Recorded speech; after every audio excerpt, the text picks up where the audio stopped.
Make a damn schedule and stick to it. Okay, so what's the rule with the schedule? It's not a bloody prison.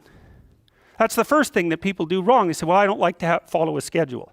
Well, it's like, well, what kind of schedule are you setting up? Well, I have to do this, then I have to do this, then I have to do this, and then I just go play video games, because who wants to do all these things that I have to do? It's like, wrong. Set the damn schedule up so that you have the day you want. That's the trick. It's like, okay, I've got tomorrow. If I was going to set it up so it was the best possible day I could have, practically speaking, what would it look like?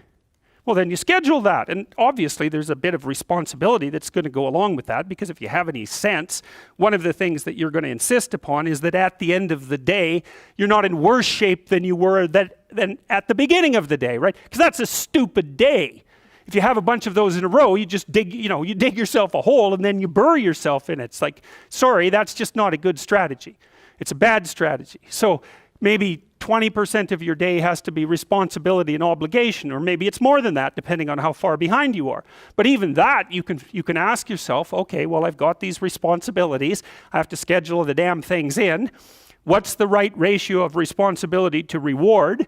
And you can ask yourself that, just like you'd negotiate with someone who is working for you. It's like, okay, you got to work tomorrow. Okay, so I want you to work tomorrow. And you might say, okay, well, what are you going to do for me that makes it likely that I'll work for you?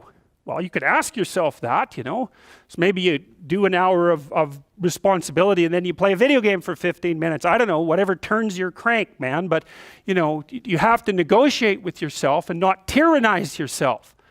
Like you're negotiating with someone that you care for, that you would like to be productive and have a good life. And that's how you make the schedule. It's like, and then you look at the day and you think, well, if I had that day, that'd be good. Great.